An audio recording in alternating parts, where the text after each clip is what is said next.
Hello everyone, Drake Robinson here. Okay, so I know it's rare nowadays you hear about movies, and I feel bad for I slightly feel bad for the kids growing up nowadays because they will never truly understand what a good movie is. Um, Nowadays, us, millennials, even us Gen Xers, we grew up in the past where things were a lot more sane and rational and not so over the top, just kids aren't allowed to be kids nowadays. We all know that to be true. But it's rare you'll run across a movie from the past. And you guys know me, I'm a horror movie buff. I love everything horror. And last night I was just scrolling through some horror movies I haven't seen in a while, and there was one that I definitely haven't, I've seen before, but haven't seen in a long time. It was called Eden Lake. It's a British horror film. I have a couple of British listeners, and I just want to let you guys know your movies are fantastic. I love just how realistic and just how you're not afraid to just go there, and this movie definitely does that. So yeah, definitely went ranked one of my top favorite horror movies of all time. Just how realistic and just how the very it has I guess a class commentary to it. That to where all of the that fits very well with today's modern day society. How the blue pillars on top of the totem polers, they live these pristine lives, and these bottom of the totem polers, working class individuals, in this small town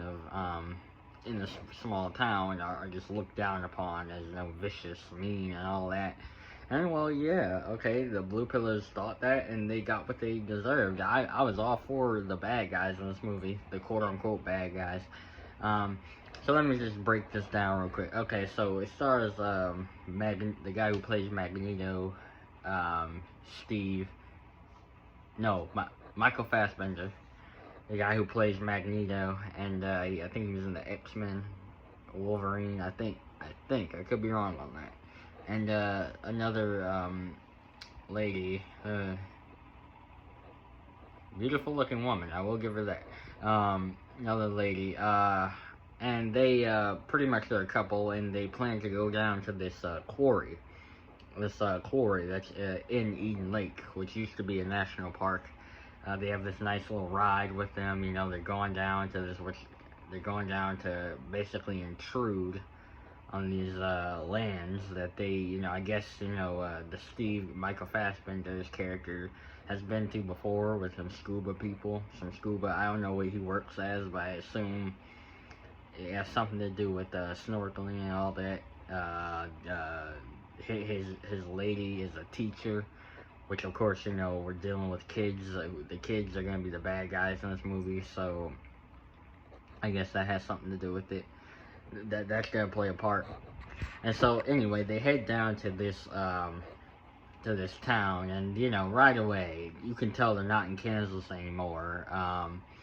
Right away, as soon as they literally get into the stoplight, the kids come rolling down on the bikes, and right as he's about to go, he has to slam on the brakes to let the kids go by. And it's like, I mean, a lot of the mistakes being made in this movie are pretty much all the guy's fault, Michael Fassbender's fault. Like, this basically plays into the kids are way smart, especially the main kid, and the people in this town are way smarter than the Michael Fassbender and his lady's characters.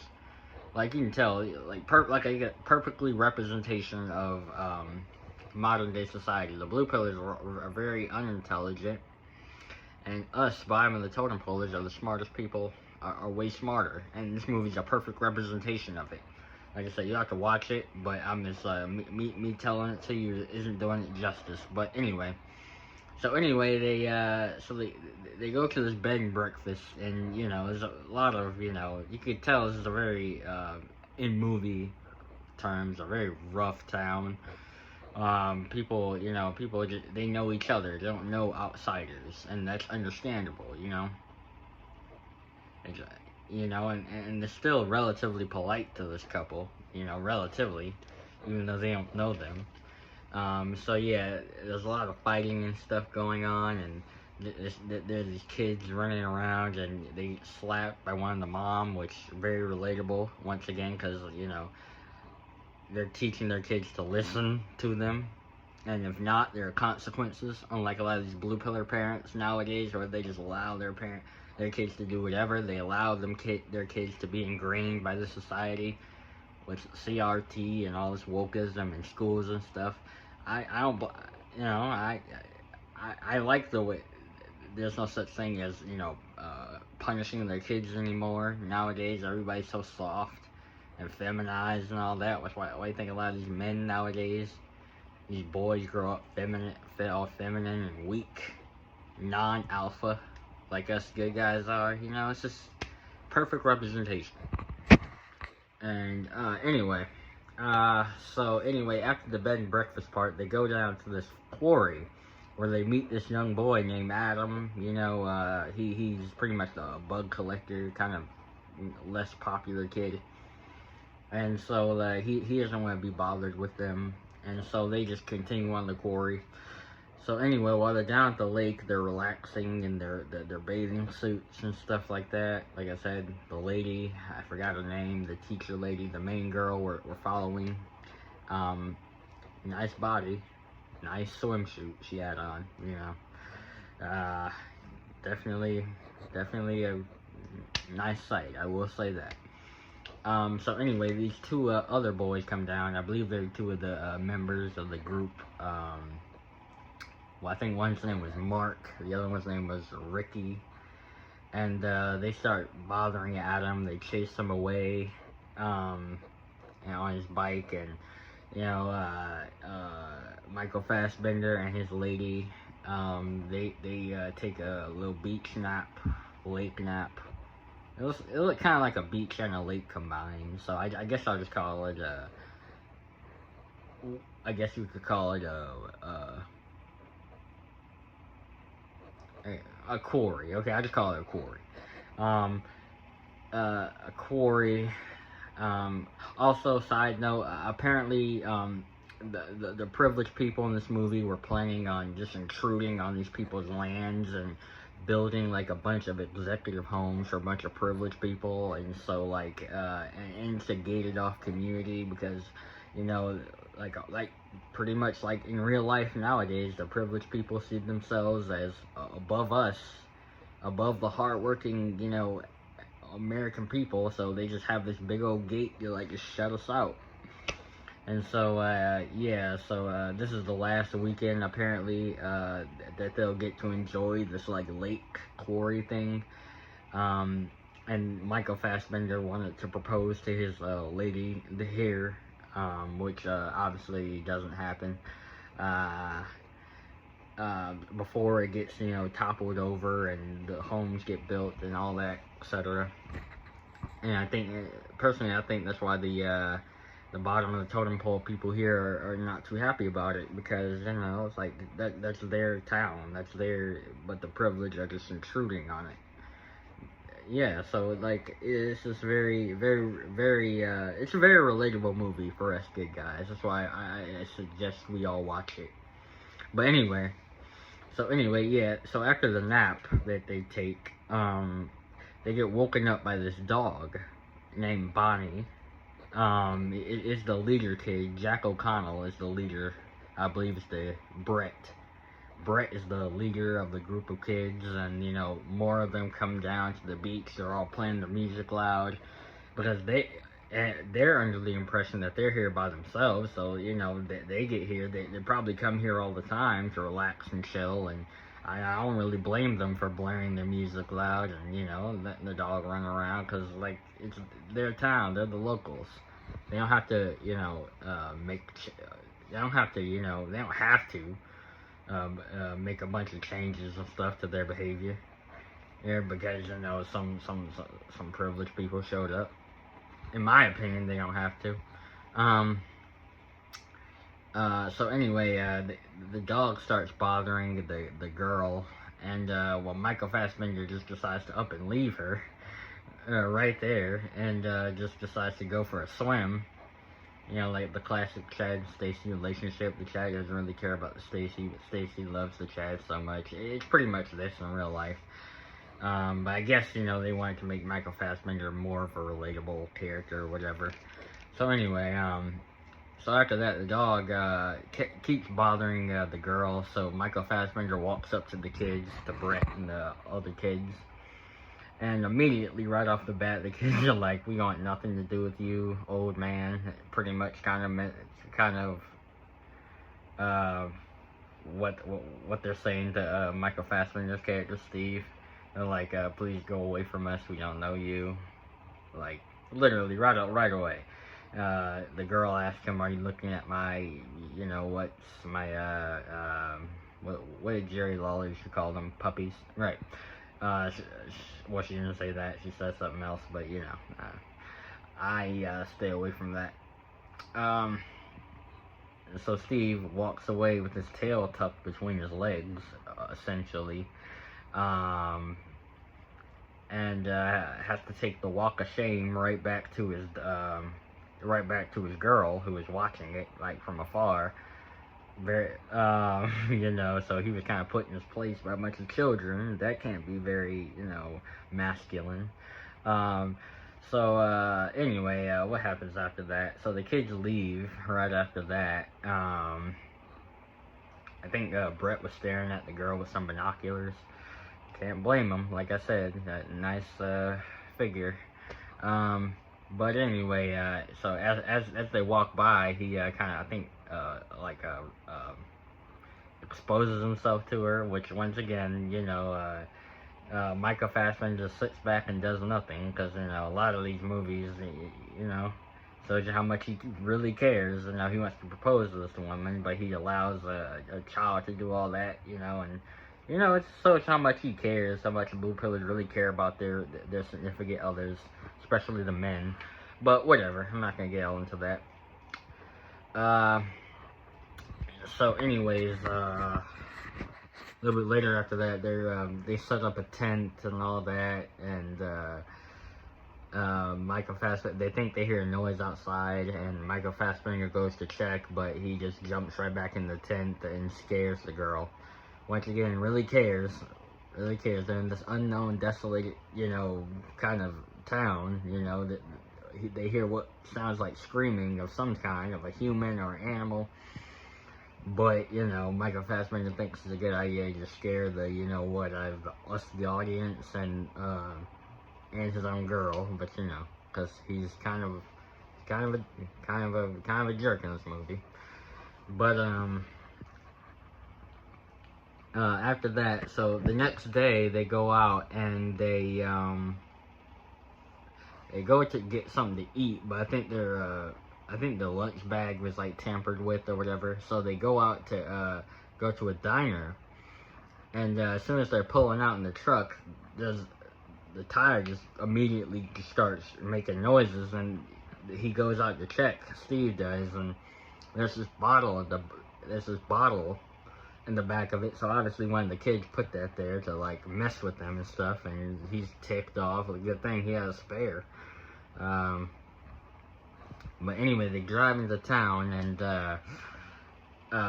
they're at this diner, and one of the waitress, you know, Steve asked one of the waitresses if I believe he asked her if she's seen some kids riding around on BMX bikes or something, and she was like, "Yeah, I have.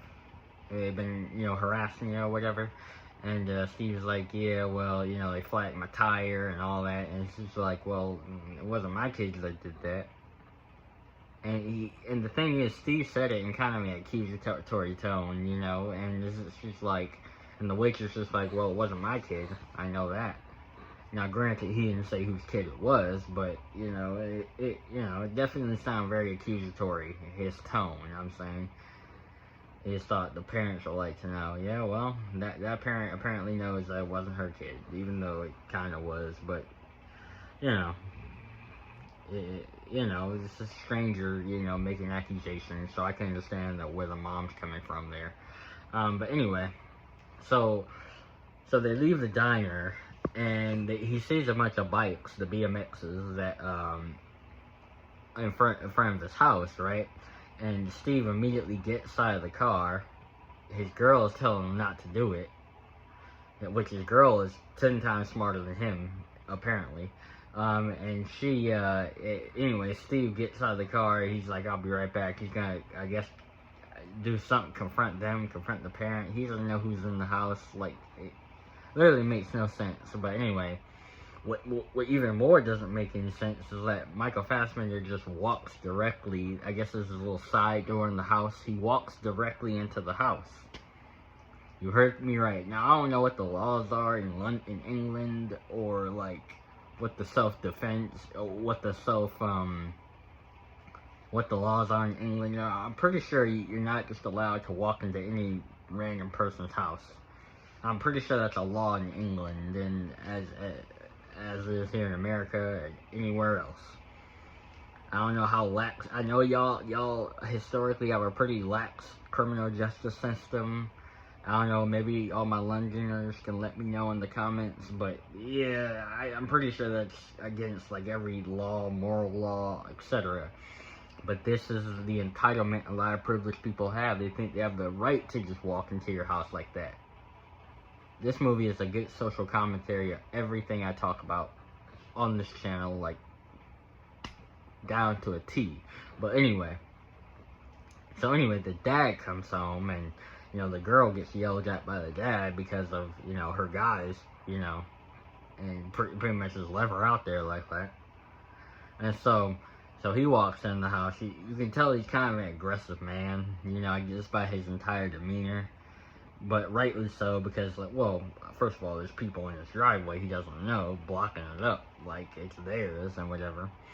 But I guess the movie's trying to say that this is a very hostile man, a very hostile dad, I guess, and I guess it's trying to tell us why the kids are kind of, very hostile, but, I'll get more into that later. But anyway, yeah, so the dad walks in the house. He sees this big old hole in the door, which I guess one of his kids, which I guess his son had left and had broken or whatever. And so he runs up. He hears a noise, which is Michael Fassbender hiding from the dad upstairs in the son's room. Michael Fassbender's kind of trapped between a rock and a hard place. He sees the kids outside, like torturing a rabbit or whatever. And the dad's like rushing upstairs, trying to like get his son to come downstairs to yell at him about the door, about the hole in the door.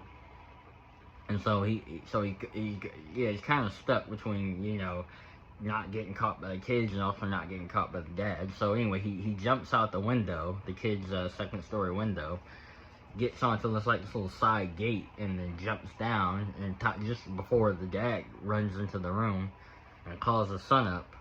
But anyway, you would think, now for me, I would have been left. I would have proposed to you somewhere else, somewhere, I don't care. I would have proposed to you right on the side of the road, right then and there. It would have still meant the same, They still stay at the same place where they're being really harassed by the, in a town that they're obviously not welcome in. So, like, it makes no sense why they stayed to me. But whatever, that's just logic, I guess. Anyway, weird blue pill logic. Anyway, so what else happened? So they go back down to the lake or whatever, and what else do they do? Okay, so Michael Fassbender, I guess in his big elaborate way to propose, he grabs his scuba gear, pretends like he's scubaing around, has the wedding ring out there. What's her face? His girl is taking a nap, and I guess in between the time Michael Fassbender was snorkeling and his girl was taking a nap, when the kids ran down and grabbed the beach bag which had their car keys and stuff in it. And so it's literally right as Michael Fassbender is about to propose, his girl notices the beach bag is gone, and Michael Fassbender immediately thinks the worst. So he runs up to where the car is, and what do you know, it's not there. And so he gets really angry about that. I mean, realistically, like I said, it's his fault. He should have left. You work today, babe? No. Oh, you off? Yep. Grandma.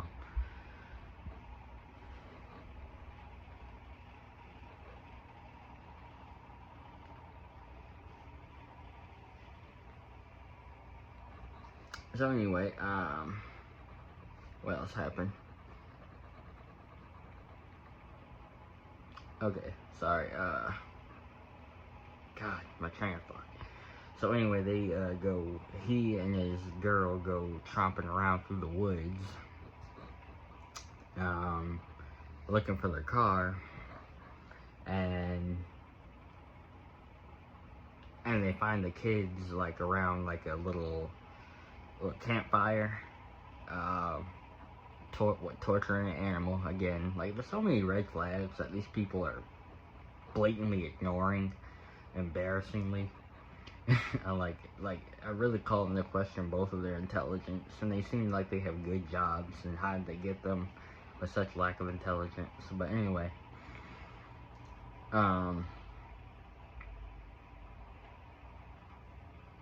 yeah,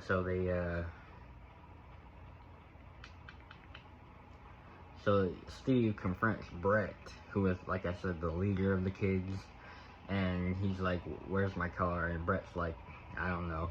And Brett's wearing his sunglasses that Steve's sunglasses that he was wearing down at the beach as well.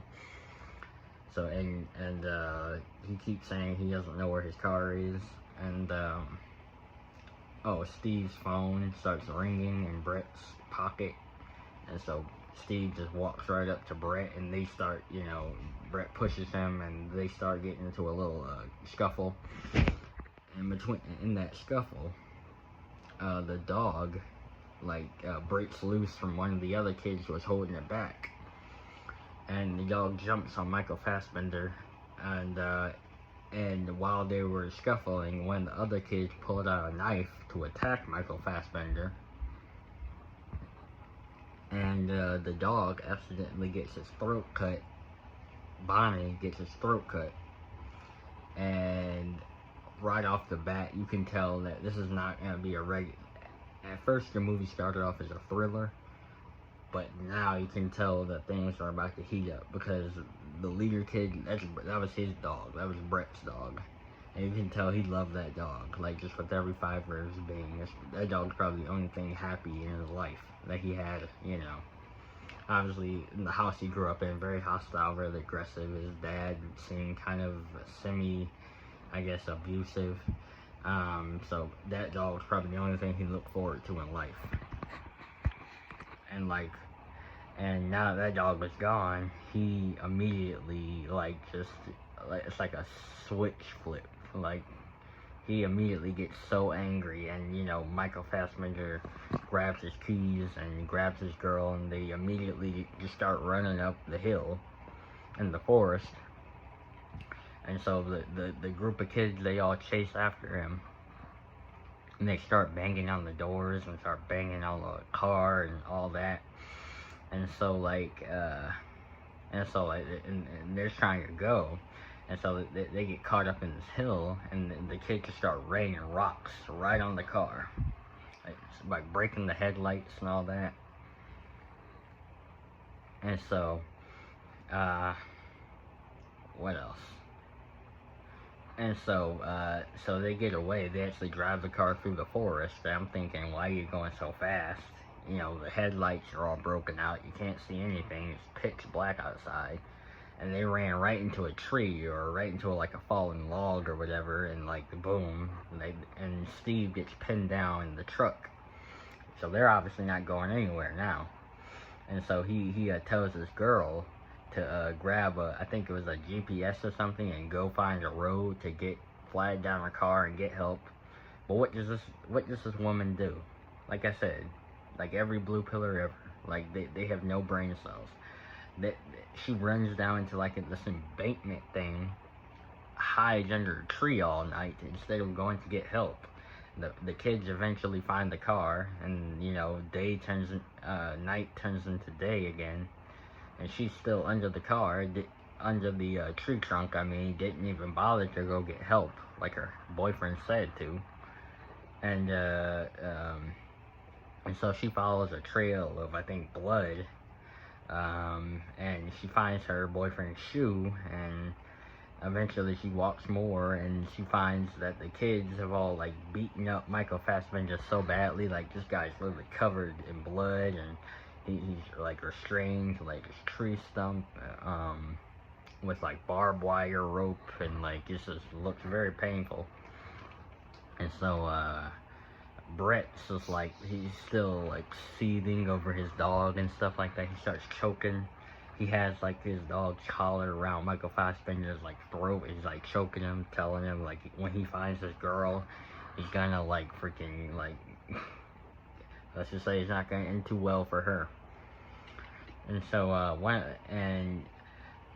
right around this time, you start to notice, like, the cracks within the group. You know, some of the kids are, you know, kind of down for what's going on. Some of them aren't, but, it doesn't matter, because it's all about what Brett wants, and Brett's all for it.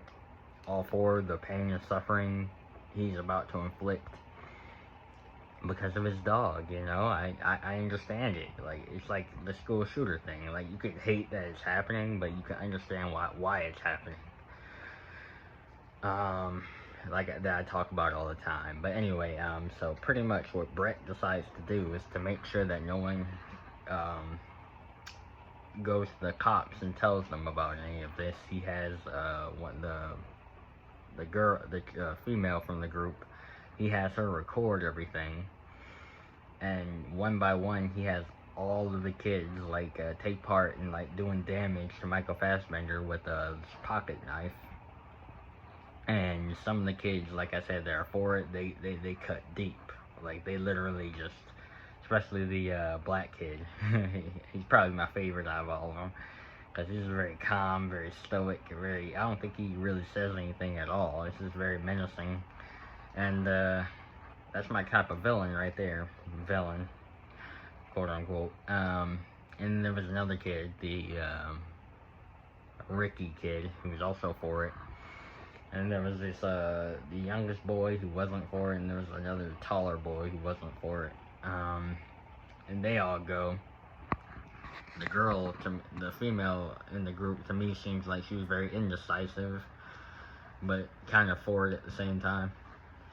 But anyway, after they all stab him, the youngest boy stabs him right in the mouth, which looked very painful. Like, ugh. And so, as they're about to finish him, about to kill him, essentially, to make sure he doesn't tell anyone,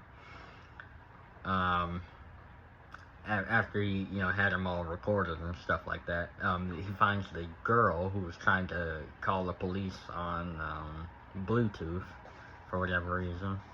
I don't get that one at all. So they start chasing after her on their bikes, and, you know, she manages to evade them and grabs a log and trips them all up. During that time, Michael Fassbender, like, forces his way out of the barbed wire restraints, which also look very painful. Anyways, he runs back to the beaten down Jeep, which is just, and he lifts it up, and he grabs, I think, a tire iron for a weapon, and, you know, tries to get away. And right around this time, her name's starting to come back. Jen, I think was her name, the lady's character, Jen. Jen, she runs into, like, this building site thing, because remember, like I said, they're building homes and stuff.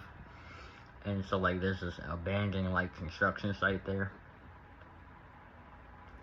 And so, like, she runs into one of the offices things and tries to get, like, the walkie-talkie. But it falls down, like, and it's funny, because, like, every time you think this woman's about to get help, like, everything just, like, falls down. It's a perfect representation. The walkie-talkie falls down when she tries to get it. But anyway, the kids catch up to her. She hides behind the thing, and right as one of the other kids like sneaks up from behind with like a stick or something,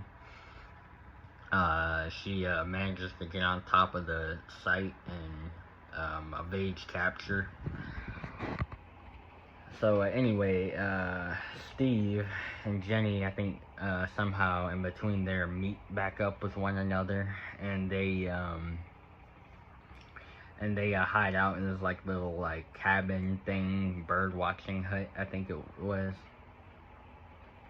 And she's trying to clean him up because he's in bad shape. He's cut all to hell. He's bleeding and stuff. And while she's trying to clean him off and stuff, she finds the wedding ring that he was gonna propose to her with.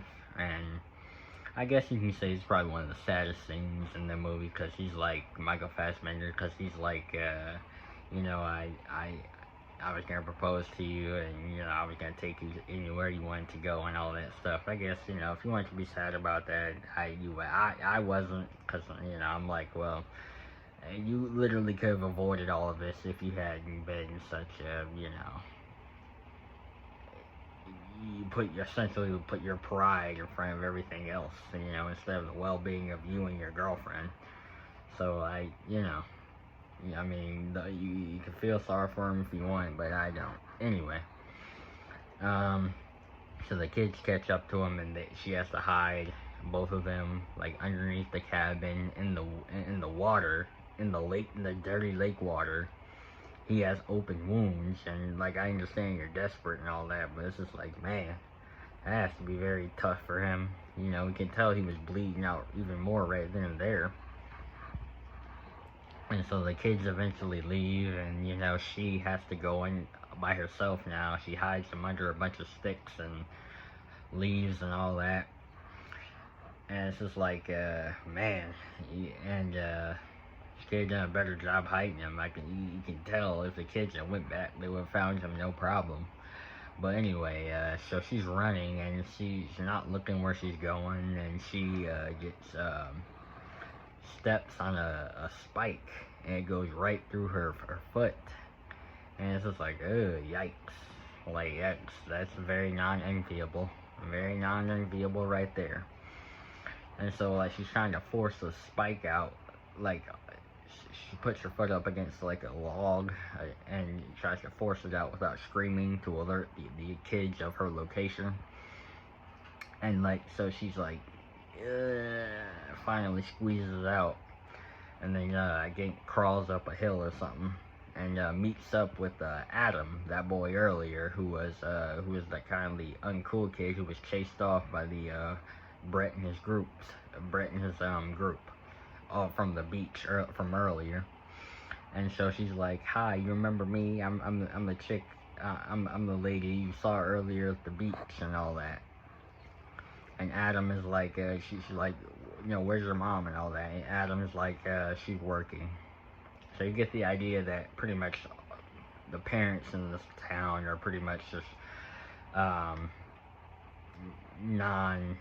they're there, but they're not there, and that's because they have to work a lot and stuff like that, and just let their kids raise themselves, essentially.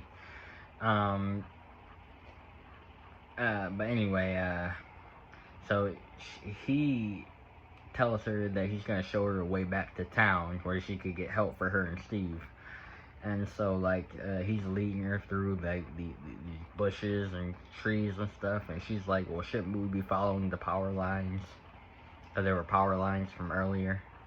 And he's like, no, this way's quicker and all that. And right then and there, like I said, you know, the brains department don't work with these two, the blue pillars, at all, but these two in this movie. Because she's following this kid who's literally leading her deeper into the forest, from what it looks like to me. I would have noticed that. Apparently she doesn't. Well, anyway, they get back to, like, where this little clearing patch is. And he starts texting someone on his phone, and she's like, well, can I see your phone so I can call the cops? And he's like, no, it's only got like one bar and all that. And like, he's like, and there's noises like notifications on his phone, and she's like, well, give me that phone, I need it. And he's like, no. And again, right, another red flag that apparently just goes unnoticed. Like, I would have just took off right there, but apparently she got no brains for a teacher. So anyway, she rips the phone from his hands, and before she can do anything, that's when Brett and his gang shows up. Brett winks at Adam, because apparently they had this deal where he was supposed to lead her to this place, and she turns around to run away, and Mark, the kid, the black kid, he knocks her unconscious. Next thing you know, she wakes up to a tree stump. That she and Steve are both tied up, but Steve had already passed away at this point, so he's like literally a corpse now.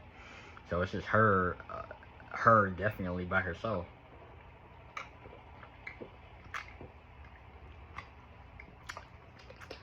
So much like what Brett did with the other kids, he wants Adam to be the one to light Steve and Jenny on fire. So he was gonna like completely just burn the both of them at the stake, like to get rid of all the evidence of them ever even being there. Which is just like I said, it's a different time. But anyway, so he has the girl continuously film them.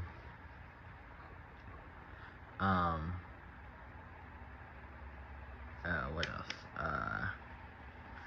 Yeah, so he has the girl film Adam throwing the match right on Steve's body. He wanted him to do Jenny's, but he wouldn't do it on her, so he did it on the already dead Steve's side of the where they were. And like, you know, Brett's just getting happy about, you know, Steve just got lit on fire. The fire's creeping its way toward Jenny slowly but surely. You know, everyone's just like kind of, you know, well, Brett's the most happy about it, but everyone's just kind of like just watching, like, you know, and Jenny screaming, oh my god, oh my god, oh my god. And so like the fire loosens the ropes between her and Steve. And she gets up, and right as Brett's about to grab her and some of the other kids are about to grab her, she grabs a stick with fire, kicks over like a gasoline bucket, and like, you know, so the kids can't run after her, she drops the stick of fire where the bucket is, and so like they're kind of like walled in. And so like as she's running, Brett grabs Adam, because remember Jenny's a teacher, so she has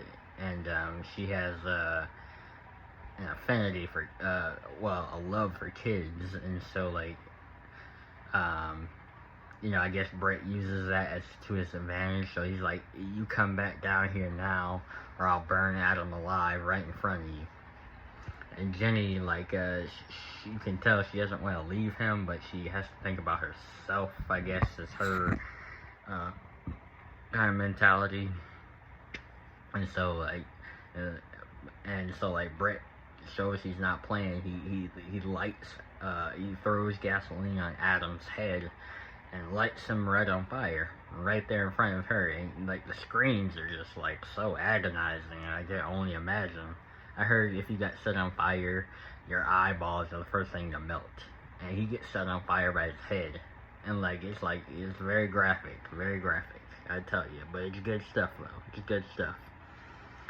If you're into dark stuff, this is the movie for you.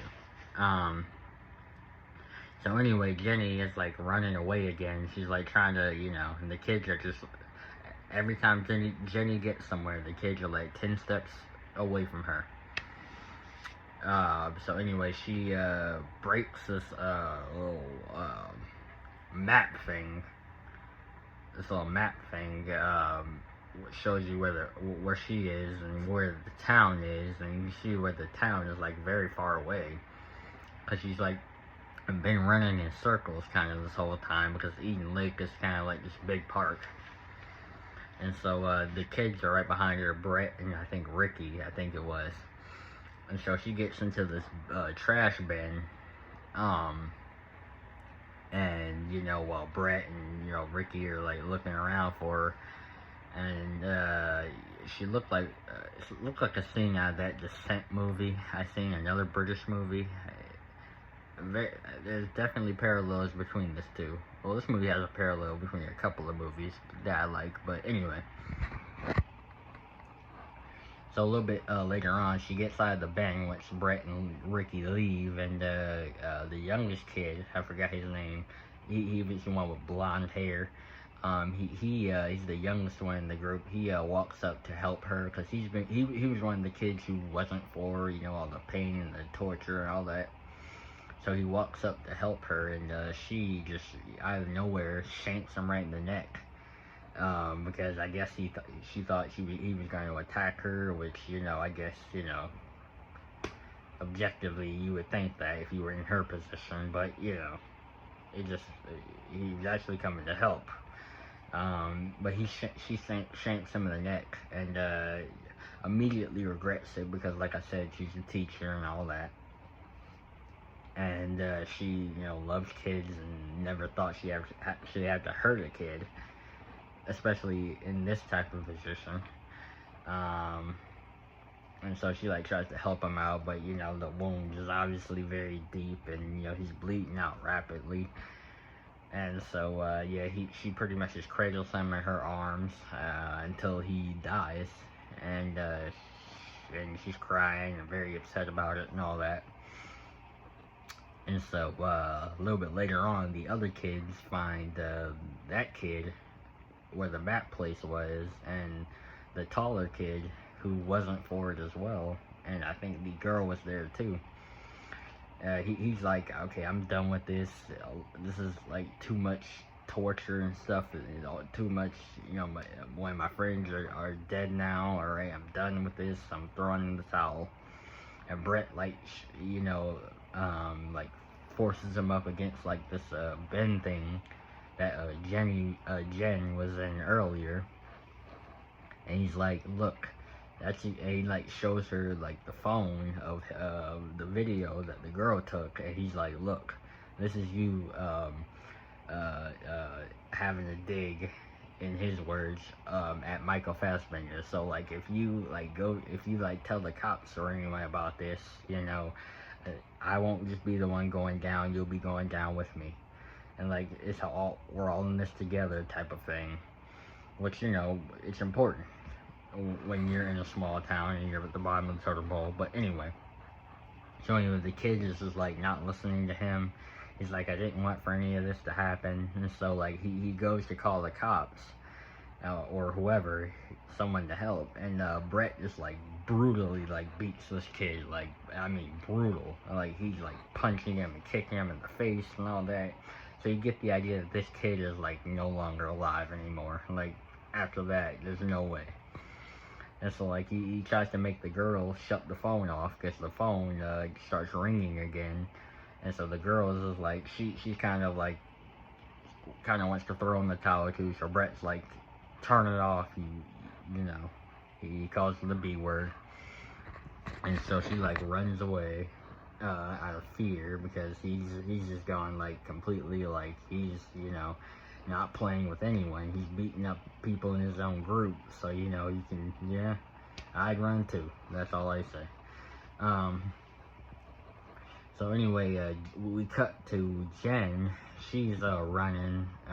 She's finally found the gate to get out of where they first showed up at. The gate to, I guess, the entrance of where the houses are going to be built at. And so she crawls under it, and she the triumphant music that pops up, so we think she's escaped. And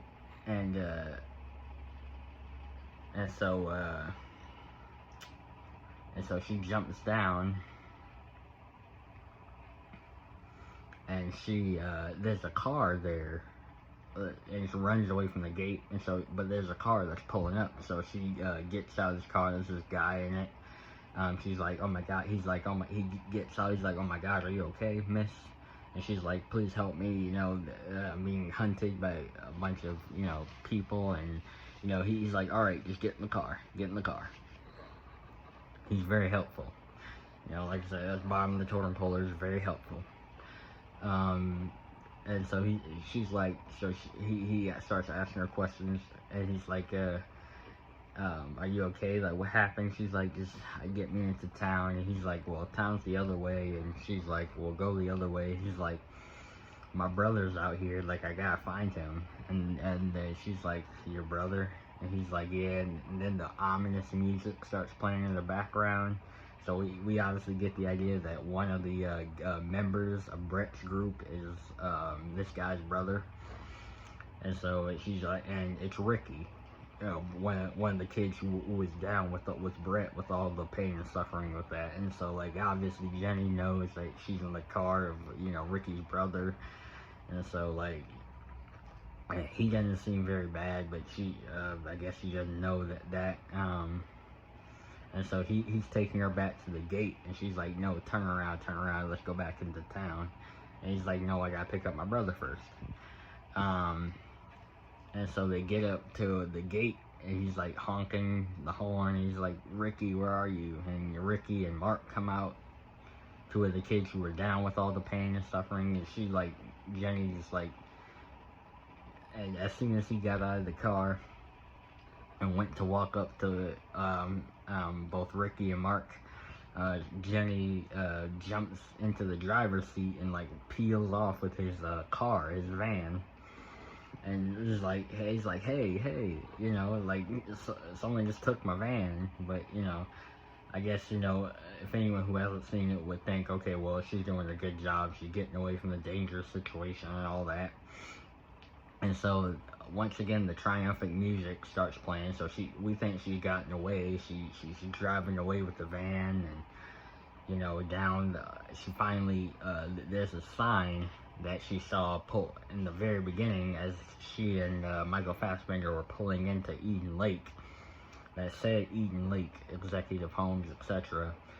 And so, like, we see her drive kind of away from that, and we think that, okay, she's finally made it out of Eden Lake, this horrible place, depicting, hardworking people as bad people, and all that, etc. And so she's driving, and as soon as she gets to like this like lane area, she gets almost ran into by another car, but she like kind of like swerves into a house and slams into like another car. And so, like, she gets out all disoriented and stuff. She hears music playing in the back. She stumbles around the back, and she's a bunch of people. There's just people, like, in this big bouncy house that says, let's party, and people, like, eating and drinking. They're a bunch of adults.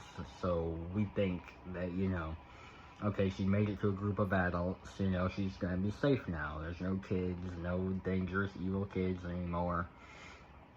And then she passes out right there, and the adults take her into the house.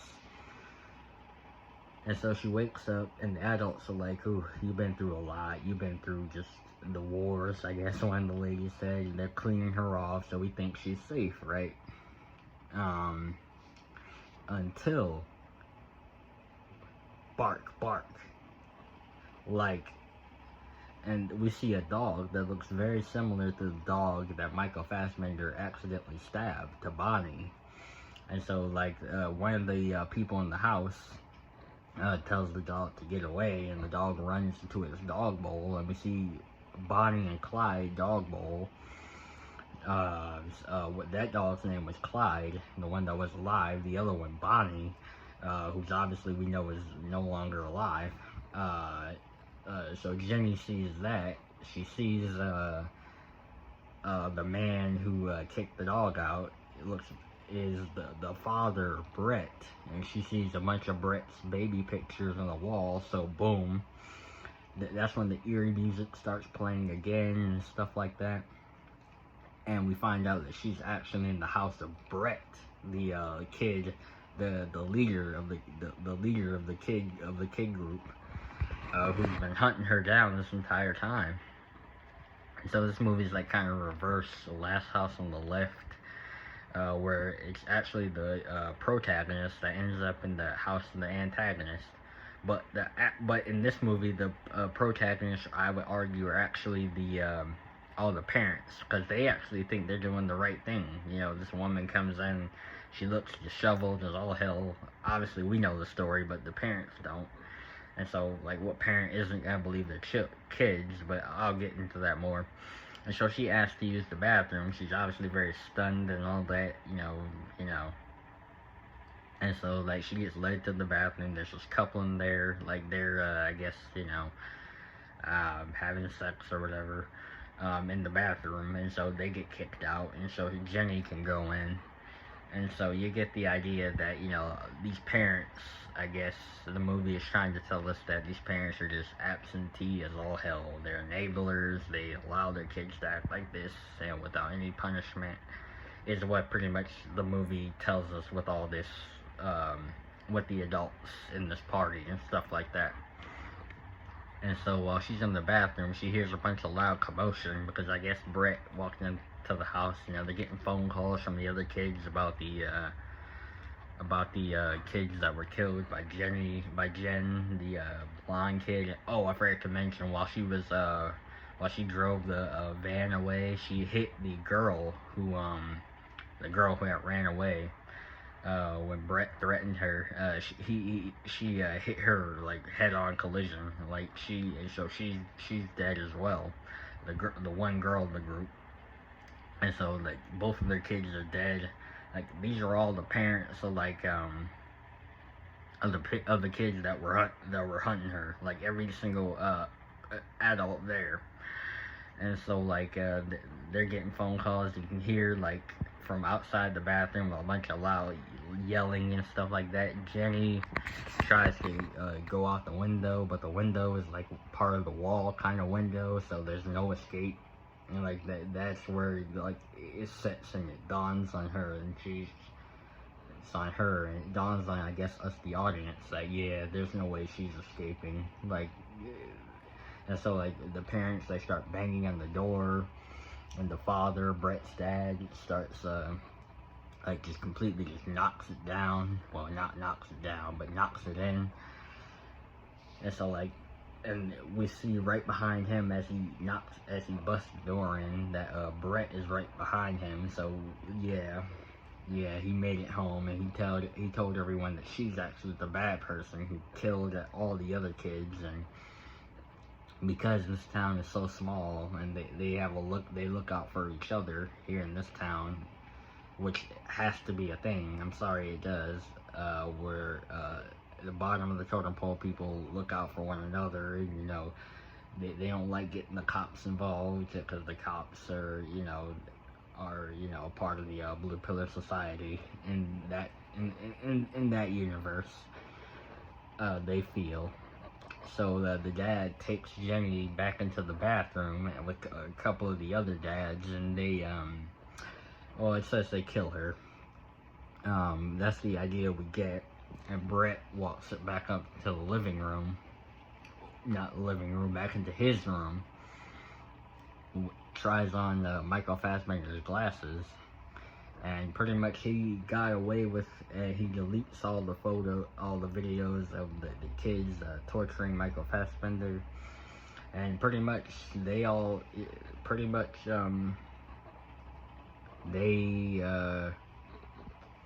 get away with it. Pretty much the kids get away with, all the murders, and they get away with everything. And, it's a movie and that's how the movie ends, the villains win. And I was all for the ending. Look, it may be immoral in a way, maybe I'm a morbid person and I don't realize it, maybe I'm kind of a sociopath, I'll admit it. But I love the ending to this movie. The ending of this movie, like, literally represents everything I say. Like, we have to look out for one another, no matter how messed up the situation is. It's like when Rambo rapped for life.